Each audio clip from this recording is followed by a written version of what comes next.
Secretaria Estadual de Saúde vai disponibilizar novos leitos para pacientes com gripe H1N1. Nas ruas, o risco de contrair a doença preocupa ainda mais o goianiense. Então vamos lá conferir a reportagem.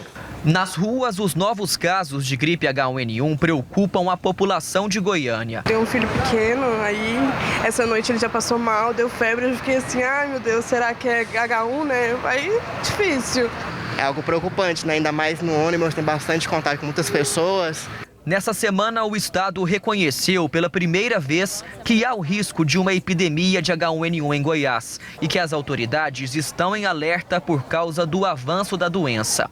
A orientação é que a população reforce as medidas de segurança, como lavar as mãos com mais frequência, usar álcool em gel e evitar locais com muita aglomeração.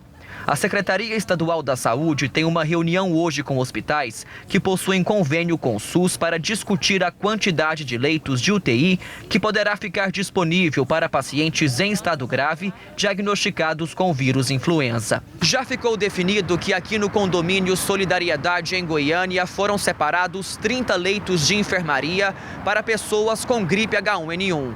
No Hospital de Urgências de Anápolis foram separados 15 leitos de UTI.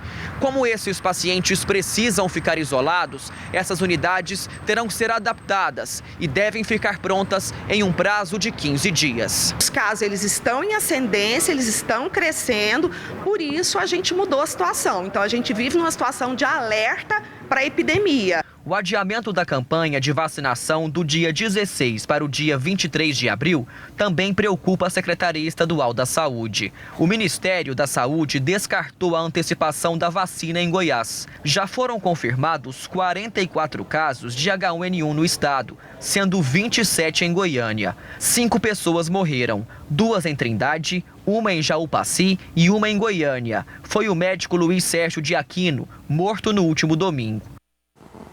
E o que dizer para essas pessoas, sabendo que a campanha de vacinação foi adiada? Nós estamos aqui com a presidente do Conselho Regional de Farmácia, Lorena Bahia. Uma boa tarde. Boa tarde, Luciana. É um prazer estar aqui. Prazer é nosso em recebê-la. Lembrando que existem outras preocupações também, como o uso indiscriminado do Tamiflu. Isso está acontecendo. Exatamente, Luciana. A gente tem percebido um aumento no consumo desse medicamento, do Tamiflu. Então, existe uma busca desenfreada por esse medicamento e as pessoas estão confundindo, porque o que previne o vírus influenza, o H1N1, é a vacinação, não é o medicamento. Esse medicamento, ele não é um antigripal comum, ele é um antiviral e ele precisa, a prescrição dele, ela precede de critérios clínicos que são estabelecidos no protocolo do Ministério da Saúde.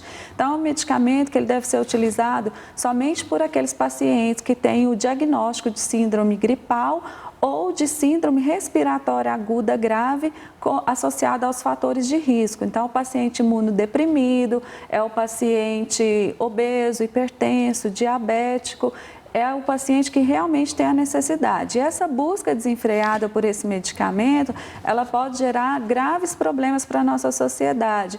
Então, isso pode fazer com que haja mutação viral e as pessoas se tornem mais resistentes ao tratamento. Então, esse medicamento ele pode não fazer efeito quando ele realmente tiver necessidade. Exatamente. Por exemplo, a pessoa imaginando tomar o Tamiflu para evitar, ele evita ou não?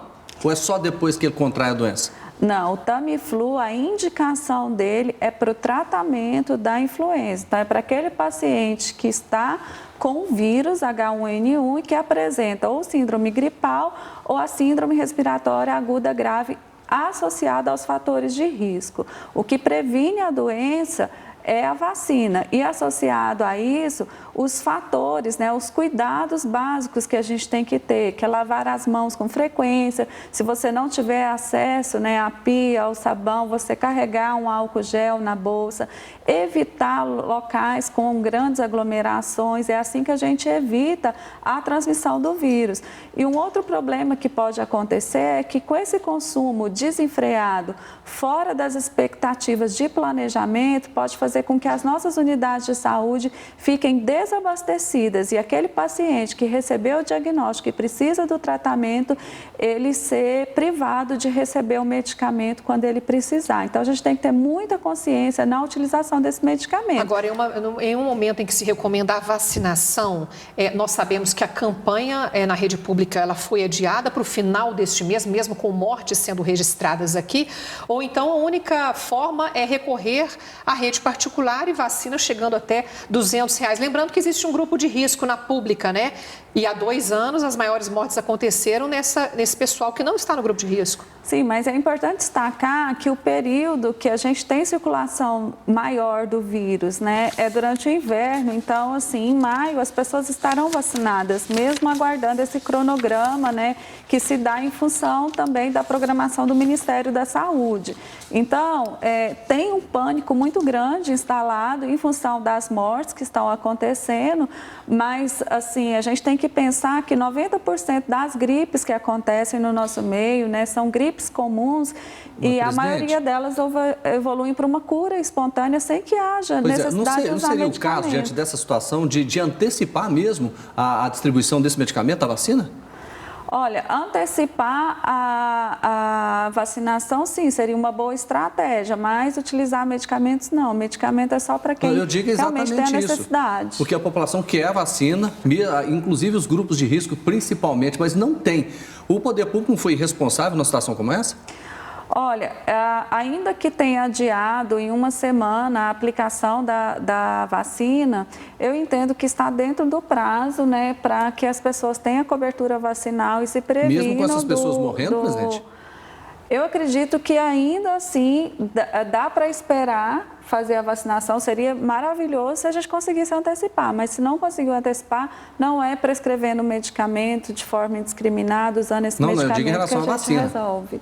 Sim, seria bom que se o poder público pudesse assumir e antecipar esse calendário vacinal, mas pelas manifestações que a gente tem visto na própria imprensa, né, por parte do Ministério da Saúde, eles não vão conseguir antecipar isso, né? E a Secretaria Estadual aqui, ela fica de mãos atadas porque ela depende do fornecimento do Ministério da Saúde. É lamentável porque tem gente morrendo aqui, né? Lorena Bahia, presidente do Conselho Regional de Farmácia, uma boa tarde, obrigada pela participação. Eu que agradeço, e o Conselho Regional de Farmácia, assim como os mais de 9.000 farmacêuticos, estão à disposição da população para esclarecer todas as dúvidas em relação ao uso de medicamentos. Muito obrigada. Obrigado.